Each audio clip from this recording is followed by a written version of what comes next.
What's up, guys? It's your boy, Sperdunky. This is a show where we normally interview indie game devs about their games, how they made them.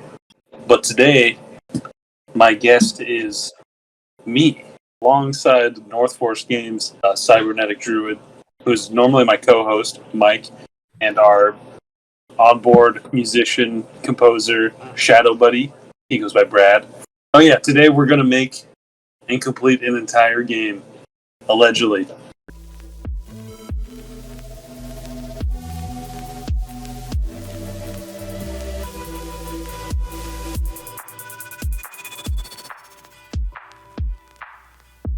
Further ado, I'm going to go ahead and let my dudes introduce themselves. Go ahead, Cybernetic Druid. Hey, I'm Cybernetic Druid. You can call me Mike. I'm the code monkey tonight.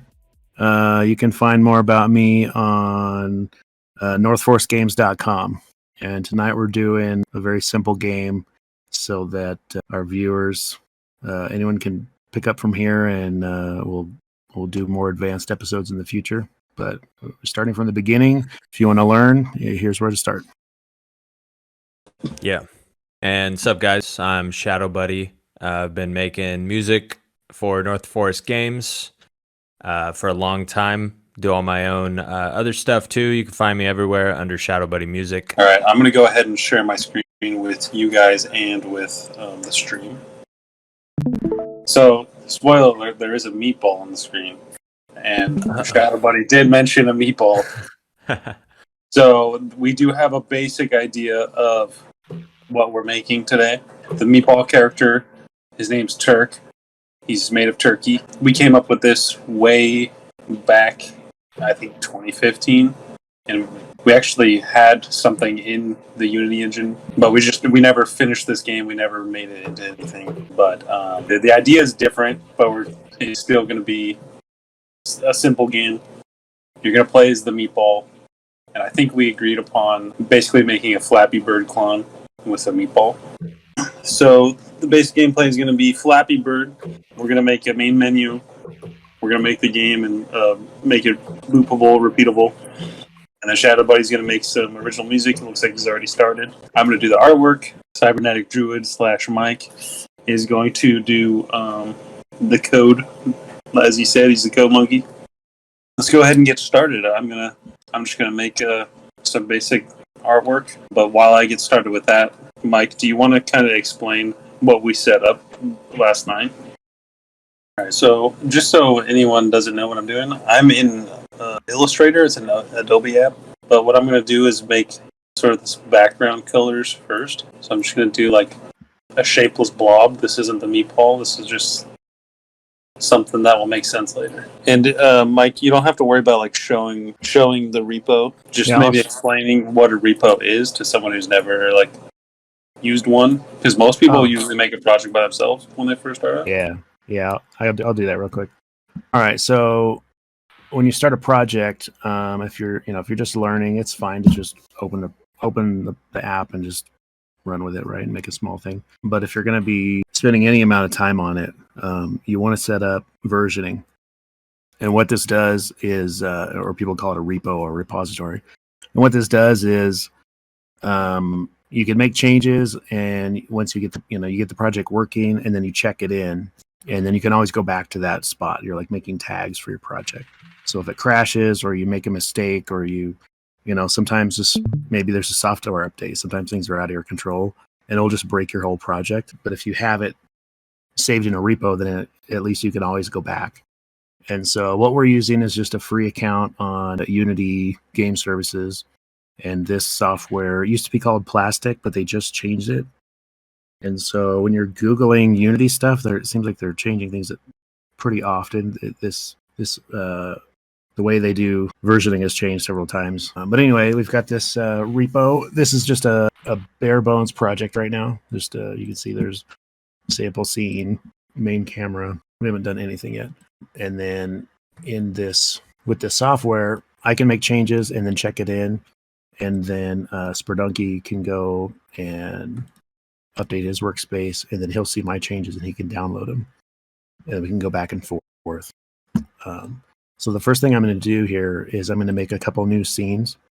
I'll make a main scene for the actual game, and I'll make 2 scenes, one for Sperdunky and one for me, so that it'll help eliminate problems since we're working in the same project. And so, like, as we're building stuff, I'll work in my scene, and Sperdunky will work in his, and then we need to coordinate if we're going to edit the main scene, and it will just eliminate some problems.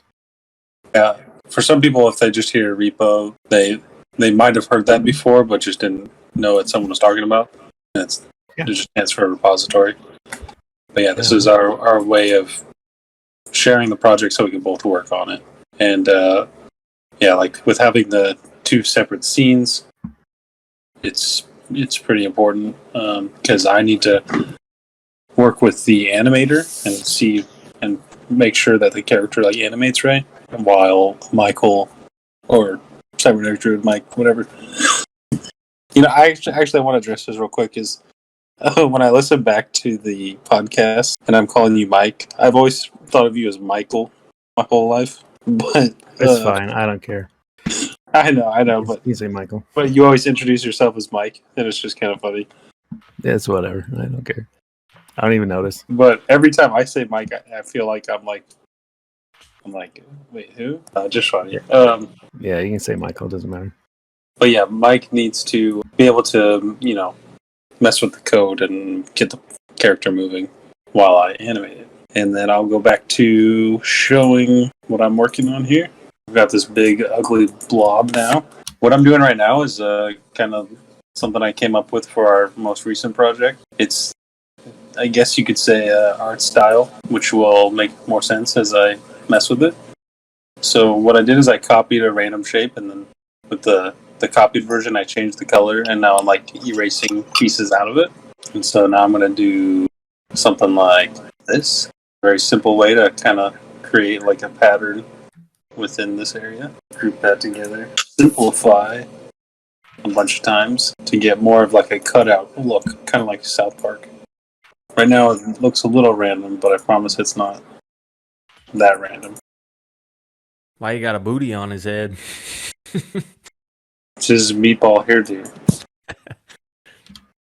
You wouldn't get it. Oh. Is that turkey or? We did talk about that. He's totally different because Meatwad is beef. I feel like I should just make like a 12-minute song. It just has a shit ton of different drops and changes. Yes, whatever you want to do. Do you have your song? Is it done already? I think minimum like 2 minutes and loop it, or even 1 minute, as long as it's loopable. But it's really up to you how far you want to go. And I'm thinking on the first cut, I'll just skip the main menu, just go straight into the action, and then if you die, then there's a restart screen. I think that's the simplest way to do it. Yeah. And we'll just put the restart screen over the main. It'll just be one scene. Yeah. And then we'll do. Token wants to know how we got started. Google. I think Michael should start. So the first game I ever made was with Dark Basic, which was a Visual Studio or a Visual Basic offshoot, and so it was never released, but it was kind of very primitive 3D early. This was back in early 2000s, like 20 years ago.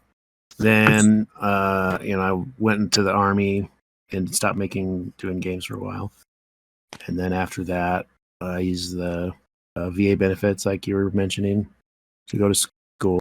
So now I've been doing mostly web development, for a job. But then on the side, I didn't really pick up games seriously until 2016 or so, and since then it seems like I just keep starting projects and never finishing them, and just moving on to the next thing and next thing.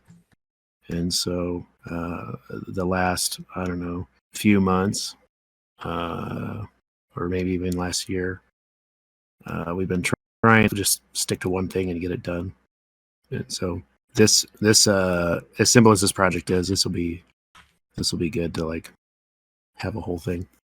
And then in the last couple of years, I've also been doing crypto programming, smart contracts and NFTs and tokens and stuff. As far as like learning, this college is one way to do it, but you don't have to do it that way. There's plenty of stuff on YouTube, Khan Academy, Code Academy.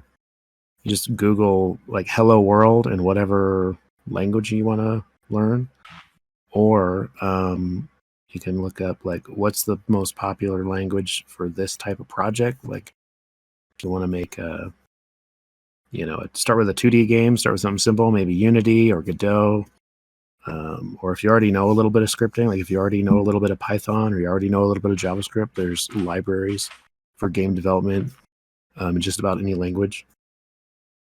And you can make a game that's, like there's a group of people making games with Excel, and they just share Excel files around. They do the scripting with the macro scripts. There was one guy at a game jam that he made a game out of a printer. Like he was sending, like the printer prints the racetrack, and then you control the race car, and the printer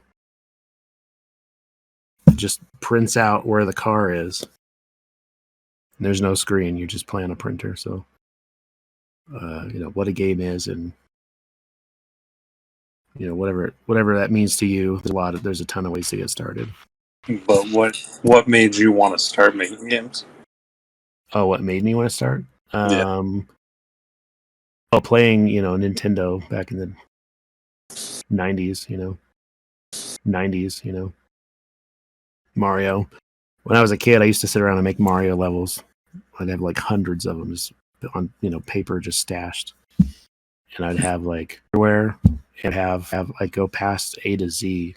Some of these levels would be so complicated that, you never would have been able to run these levels on NES or Super Nintendo back in the day, but ever since then, I always look at games and go, what if I like this mechanic, but what if we tweak it? What if we, I like thinking about systems and thinking about what would I add to this game? Even I used to play like Age of Empires, and I'd come up with new units and stuff, or new weapons, or so playing with systems and rules. I've been doing that since I was a kid. And that's probably what, started it. And even like things that aren't related to games, I apply it to games now, like Magic the Gathering. I played that,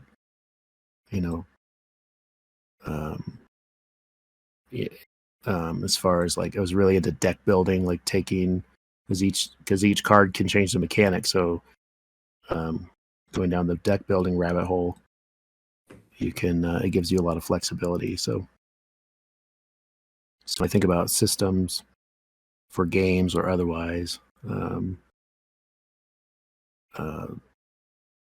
That kind of thing, influences how I think about it. Is that more what you're getting at? Yeah, I think so. It was a viewer who asked, but I think that's pretty on the spot. Brad, you're making the music for us, but technically we do have a project that is in pre-production that you came up with the idea, and you would essentially be like the lead or whatever, potentially. Yeah. My thing was I never really wanted to like quote unquote like make games, because I don't code, and I'm not really an artist when it comes to drawing. I guess you call me an artist with music, but basically I always wanted to be like a part of making a game, I guess. And that's kind of where music came in, and I've always loved game music. and I just kind of decided that I wanted to start making game music. But I've always been pretty Game musical. music? Yeah, game. Sorry, I didn't mean to just derail you. VGM, if you will. But yeah, I've always enjoyed playing music, making music, and recently, the last like year or 2 years, my priorities have kind of switched. I used to only just make video game music, and with like the occasional like different genre here and there. But the last year or so, I've been making strictly like EDM and all that stuff. But it's kind of crazy because I'm glad I did it, because I learned so much about like music production and how to actually like use um, Ableton, which is the DAW that I use.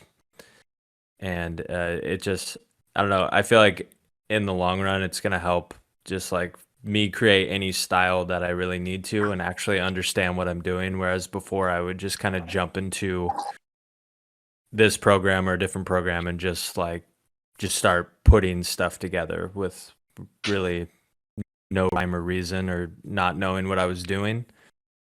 So I'm glad I made that switch. I have music on Spotify, if you're interested, that I've released myself under Shadow Buddy. But I'm actually working with a label for an upcoming release. I know this is kind of off topic, but Oh no, go ahead. yeah, just like all that type of stuff. But I think after kind of taking a break from video game music and learning all that stuff that I did, it's helped me a lot. And my drive to make video game music is kind of coming back, but I do also want to keep creating all of the other stuff. But yeah, I've been making music probably since, I don't know, like in my mind, I like to say the last 3 years because that's when I started like learning how to actually produce music professionally, I guess. But it was probably, 10 or 11 years ago that I made my first song. So call it what you will. So if you were just getting started and you couldn't do Ableton, what else have you used or that you would recommend for someone on a budget just getting started with EDM or wanting to use a DAW? Yeah, I would recommend Fruity Loops, or if you have a Mac, Logic Pro, I think is what they're calling it. Maybe it's just Logic. Both are really good. There's some other good ones too, like that I've never used those. I've used Fruity Loops a little bit. I've been curious to maybe look into Logic, but I've been putting so much time into Ableton that there's just no point in switching. And Ableton's like, it's what professionals use. So That's what the real artists use. Yeah. But yeah, if you're starting out, I guess there's Logic or Fruity Loops. There's a different DAW that I've heard people like to use is Reaper, which is like a really introductionary. Is that the right word? Yeah. I would say, Cubase. That's another one.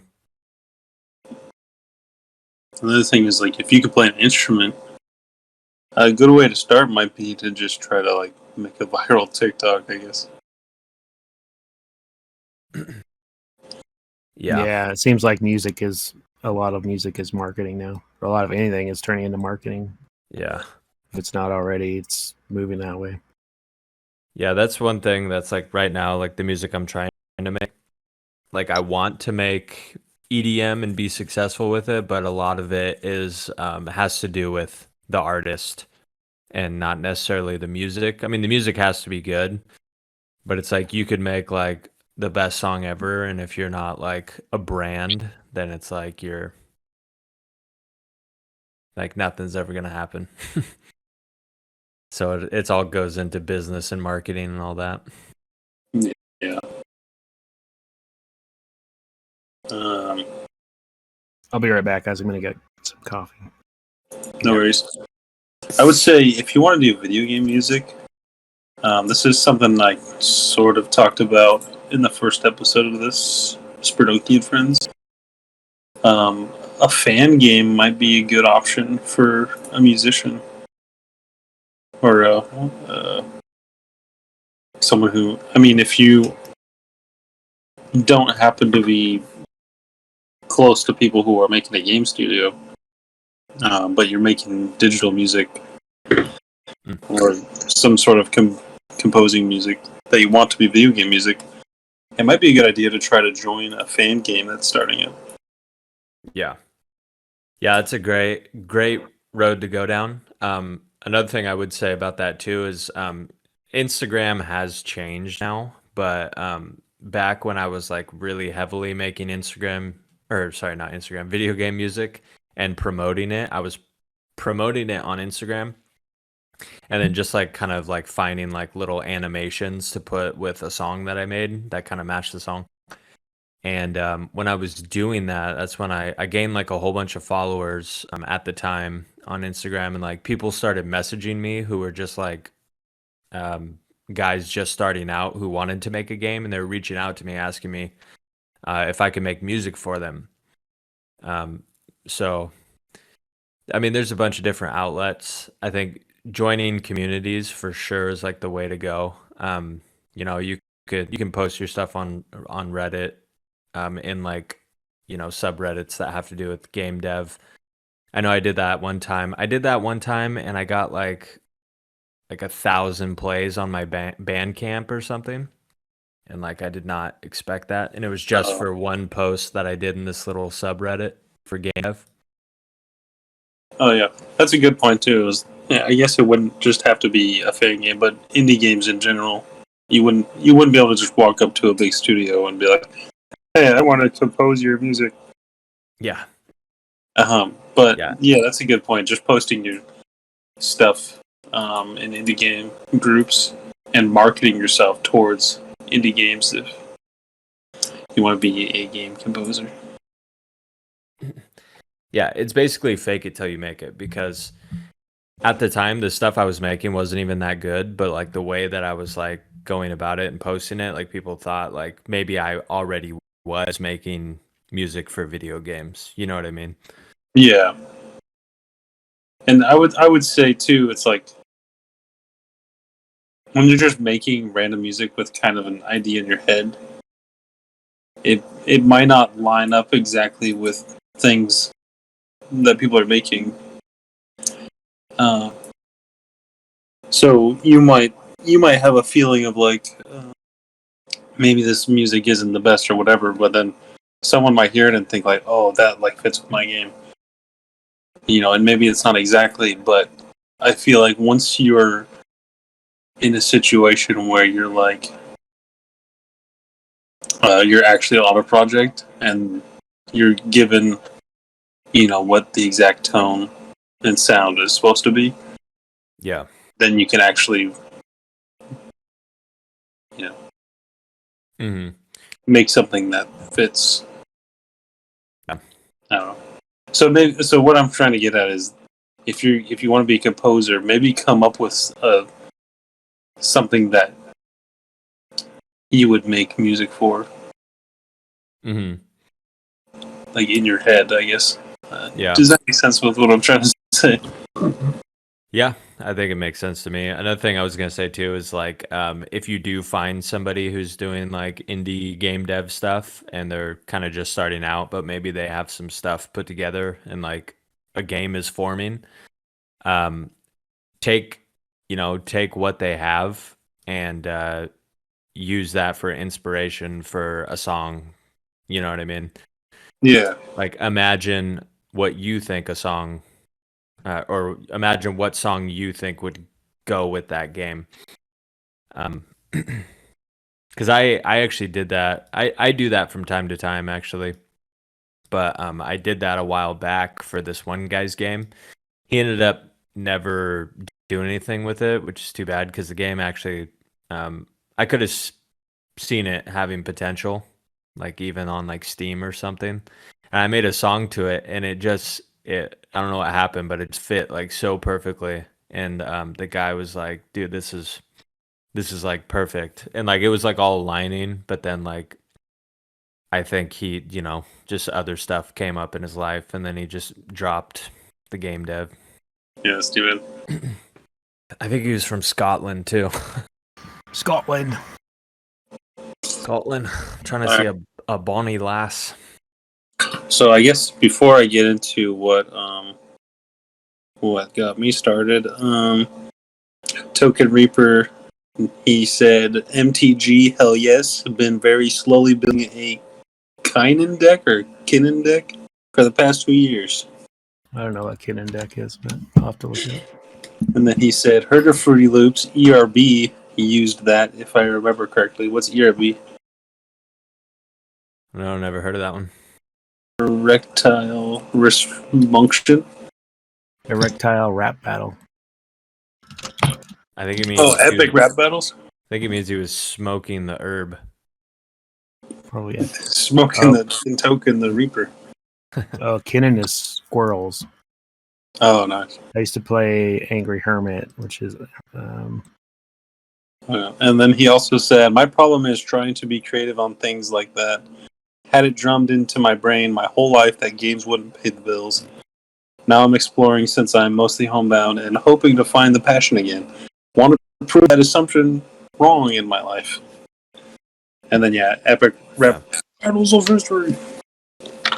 Yeah. Basically, Token, what you got to do is just say, fuck everybody else and just go hard every single day and never stop. Never stop, never stopping. Because I think the main thing is that the people, like everybody wants to quit when it's hard and it's annoying and you don't have the time and you're tired and everything sucks. But I think the thing to consider is that the people who have made it and have become successful felt the exact same way. And then one day they were like, oh, I guess it actually worked. yeah. Yeah, the thing I've kind of learned about the game industry, the more I'm trying to get in it, is there's a lot of different ways to like build a game business. Like you could focus on the asset stores and just make like generalized content that people would want to use in their games. Or you can, one thing I've been thinking about lately is like a lot of people just want to make like they have this cool idea for a game and they want to make this really cool in-depth game, which is something anyone who's making a game wants to do.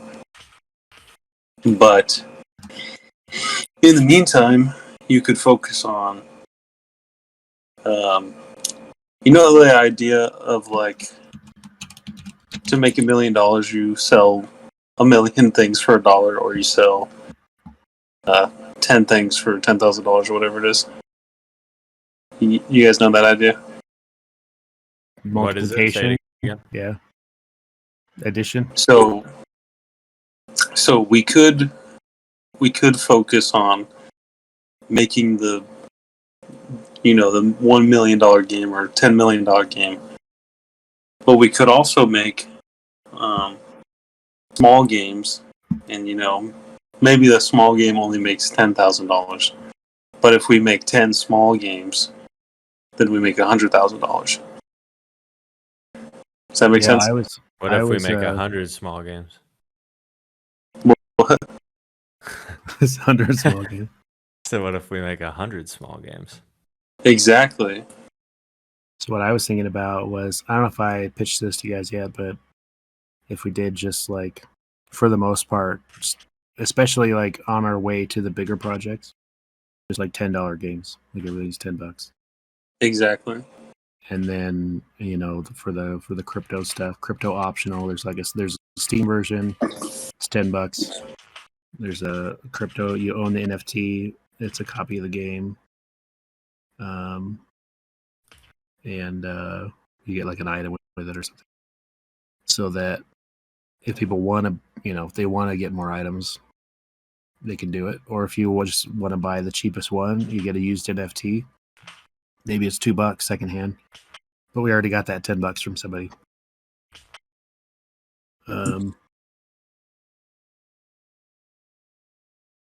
So that's kind of what I've been spitballing in my head lately. Yeah. And then with the mod loader system, the games become relevant to each other later on. So it's a hint of what I'm building underneath. So, but it's kind of everything's kind of finally coming together as far as like how that system works. And so I'm hoping to have. I'll probably take this game to make the minimum prototype that I can show you guys and I'll just do like a test NFT, not like a real one. And then you kind of told me about it. I don't know. Yeah. But I think the key is like it can't be microtransactions. For anyone listening, don't worry. Like we hate microtransactions. I don't know about you guys, but I absolutely get angry when I download a free app, like like a free phone app, and it's like it could be a fun game, but they like broke it with microtransactions. And for me, the game has to be fun. The fans have to have value. Coming from Magic the Gathering, coming from Dungeons and Dragons and Warhammer, a lot of these big companies, they'll build up a fan base, and then they'll cash in their fan base at the expense of a lot of their fans quitting. And it's like they're ruining, you know what I mean? And I never want to do that. I want to provide extreme value. So I want to make it so like you get this NFT, you get a game, you get an item, you get another license, which we'll talk about that later. Provide so much value, people are just amazed, and they'll tell their friends about it.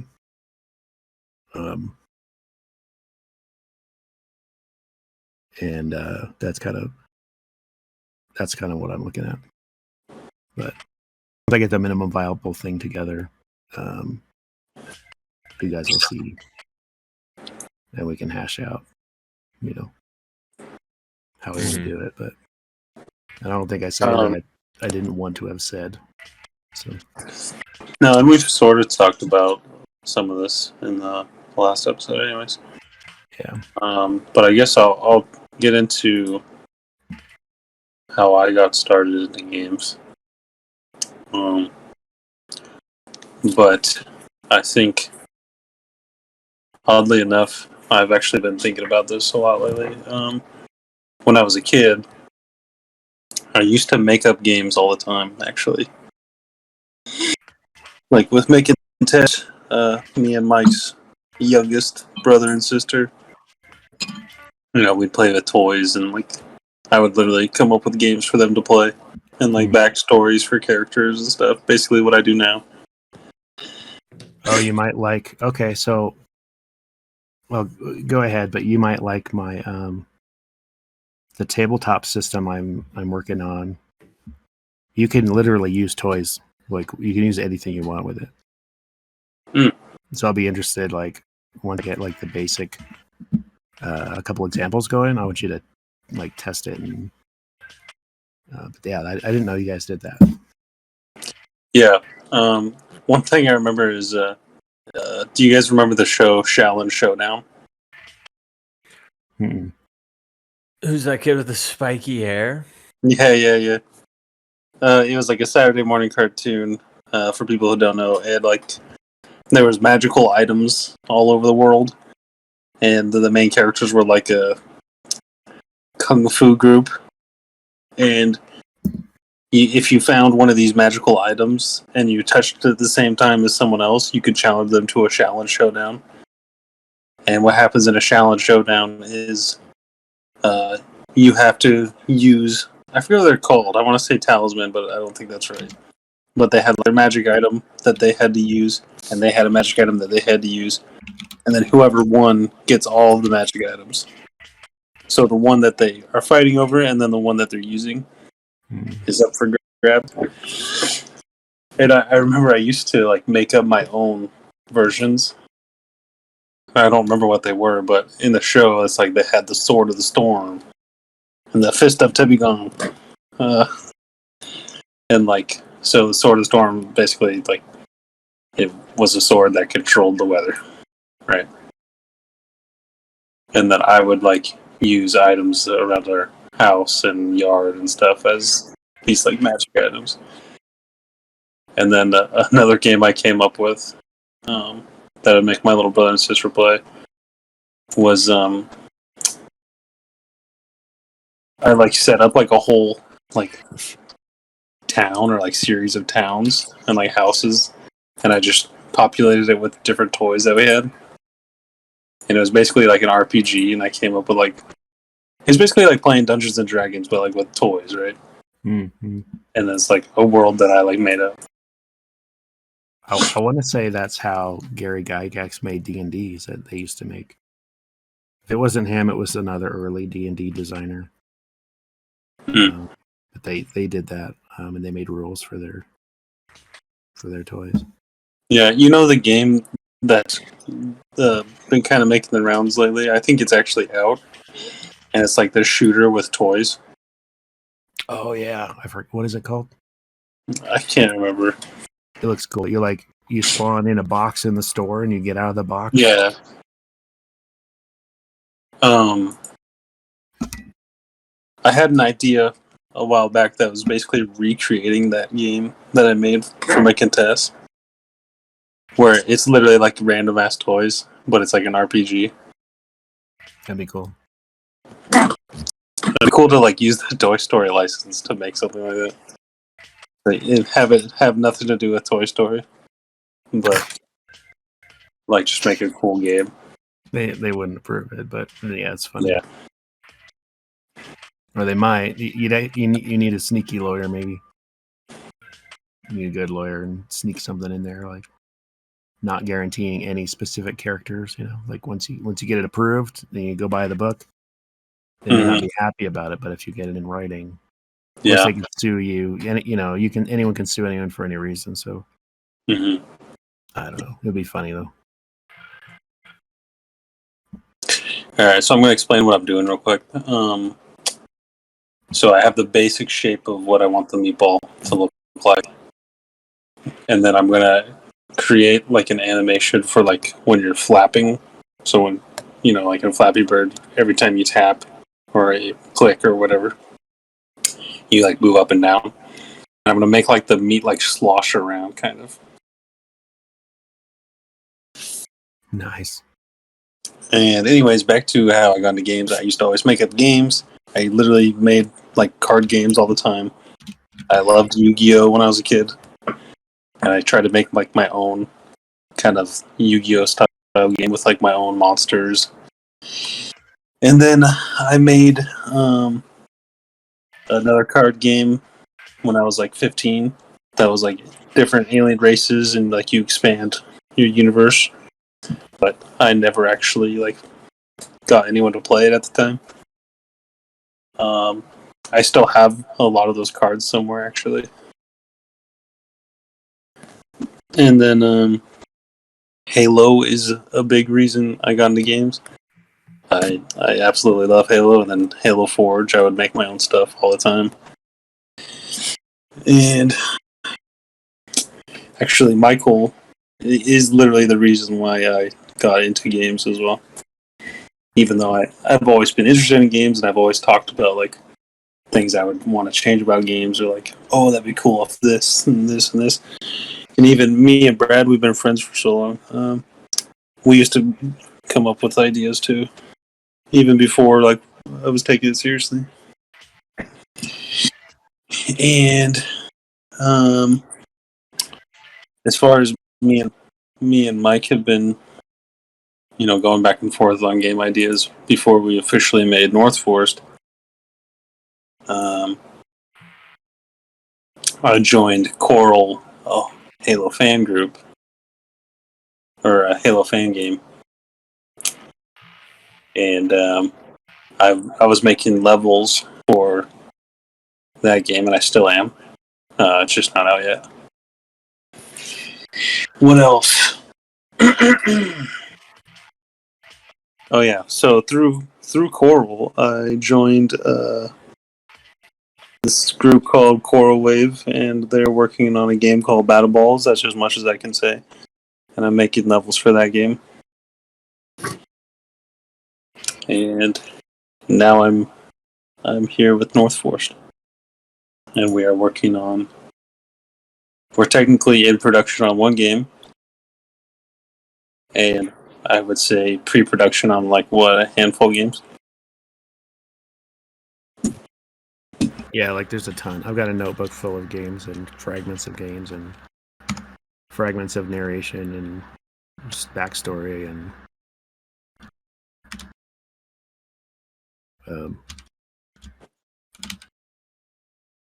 yeah, we got a lot of projects that go in at once. So I think if we just pick one or a couple at a time and try to get one wrapped up and then as we kind of build up our code base from different games, we can incorporate more and more systems with each game, so we can do a bunch of little games or slowly grow them. So yeah, I think we're on a better trajectory. Trajectory. I can't say that word right now. Trajectory. Yeah, we're on a better trajectory. We've got good momentum right now. Yeah. And oh shit! I didn't mean to. Yeah. So this game that we're making, we're calling it Cosmic Meatball. This will be free.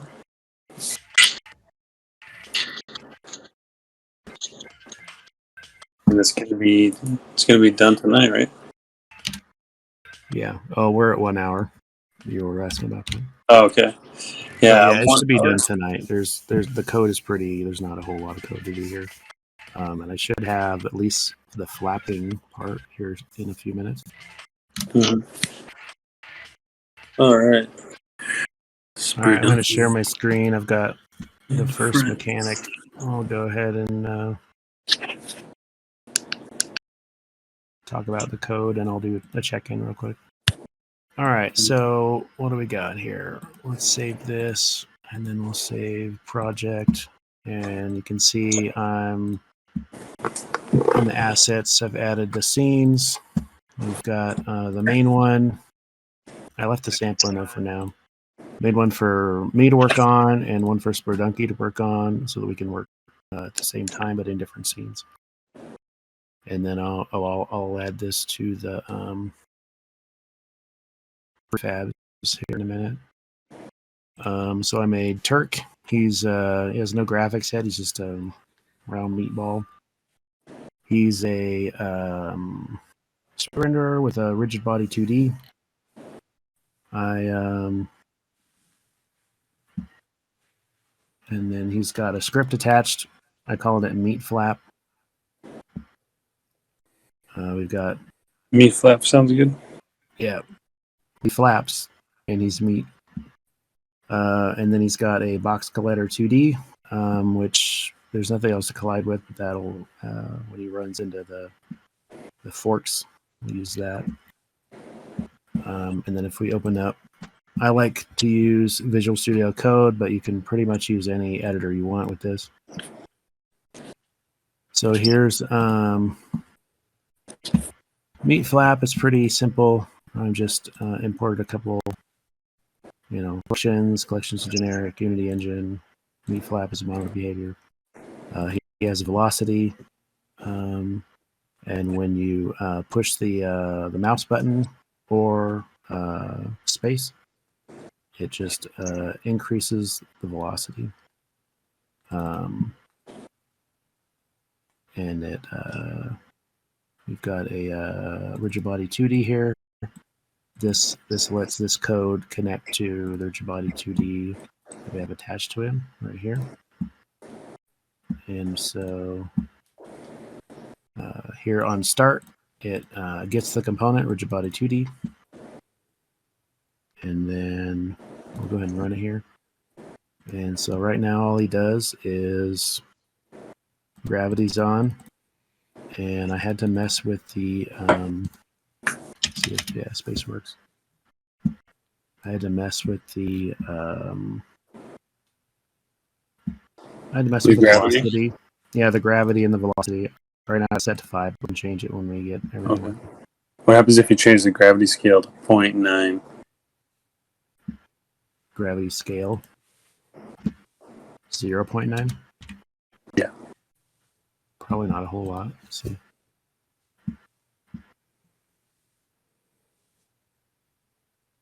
It's just more floaty. So between those two, you can kind of like how much he goes up on each one is the velocity, and then how fast he falls will be the gravity scale. You can also increase the linear drag, make it 0.1. See what that does.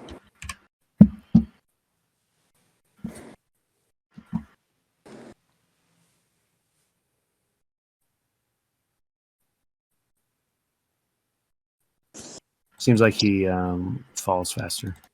Oh.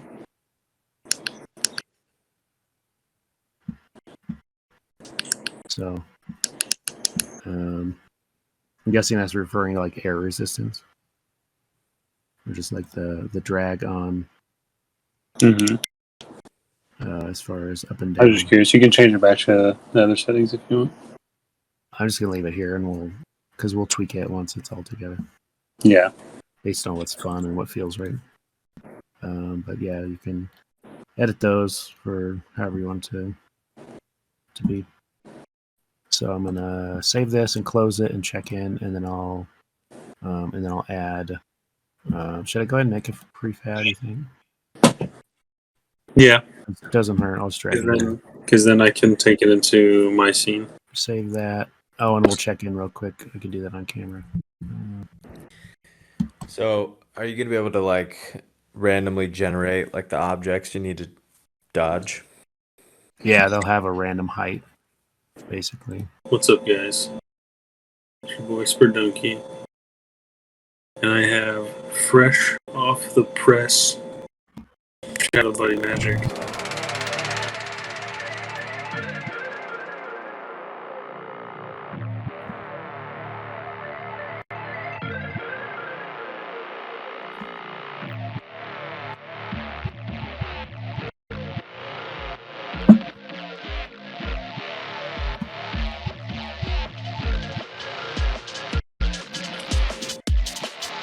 I think that'll work. It's all right, It's pretty good, dude. and it's set to loop pretty easily. Nice. And it'll sound decent as a loop. But I'm thinking too that we could probably have like a few other songs, or maybe even that one song I made earlier. Yeah, that one song. I the one for the stream. That last night. Made that. Started it last night. Finished well, it's not really finished yet. We can always add, add a separate main menu later, or play one when the character dies, or we could loop them together if or we could do it as an option. We could do another stream later and like add a few little extra things to it. Yeah. All right. So, I've got. What's that? I've got some basic stuff going for the character. I'll basically just open this up and turn it into a sprite sheet in the project. And then I'll be able to edit each layer of the character. And what's great about this is I can come back later and add, I can add more frames to make the animation smoother, or I can add objects. Like we talked about, possibly doing a toothpick as like your weapon. Mm-hmm. I can come back and open this again later, and it'll work just fine. One thing real quick. Do you want to push some changes just in case? Well, I'm gonna save the Photoshop file directly into the Meatball file. Okay. So I don't think it's gonna affect you anyways, actually. Oh, yeah. If you just, when you open plastic, just hit the update workspace and you should see any changes. Okay. Sweet. I have the project open. Nice.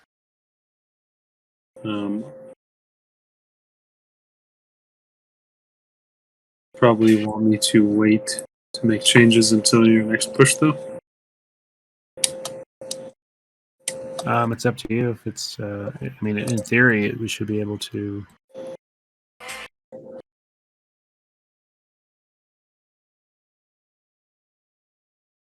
Both make changes and, Okay. See what happens.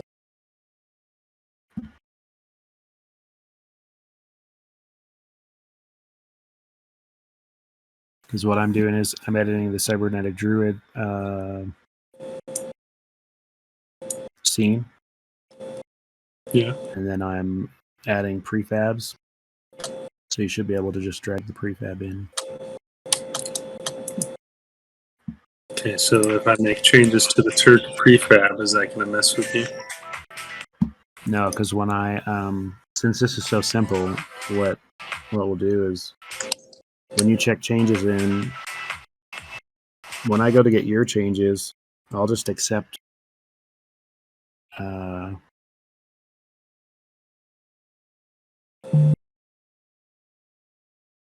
Oh, we might be out of sync on the prefabs.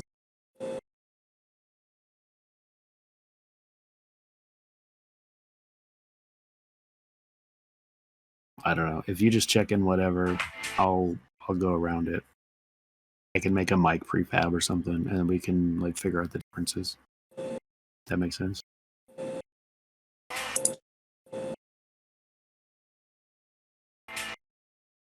So for your next check-in, just check in everything, all your changes. And then on my next check-in, I'll accept your changes and I'll accept all of yours, and then I'll figure out what I need to change on mine to keep my stuff. That makes sense. And then what we can do for bigger projects is we can actually make branches. I'll cover branches later. But for now, just we'll just do that for now. Could we add in, and maybe this, so a bool when you're going up, like in the Y position, something that would trigger an animation for when he's going up, and then so velocity Y increases is going up, and velocity Y decreases is going down. Yeah, you need that. Okay. I don't know if we need a bool or not, but well, it might help for debugging, so I could do a public bool. I'll just say public bool. Well, it could be an integer, actually.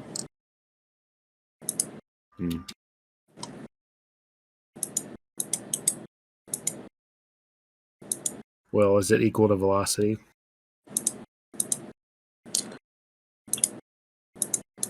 Well, in this case, it would be... Because I can pull the velocity up and down. Yeah. So I could say if it's... if it's greater than 1 or something, or Yeah. greater than 0 or less. Because going down it would be negative, so you'd have to take that into account as well. We did actually get a playable version of the game. It's just like Flappy Bird. But when my PC crashed, we kind of lost some of the stuff we were working on as far as like implementing the animations and stuff. And when you watch part 2, you'll see we actually changed repo systems. We're no longer using Plastic, we just use GitHub Desktop. It was a lot easier. So stay tuned for part 2. It'll be on the channel.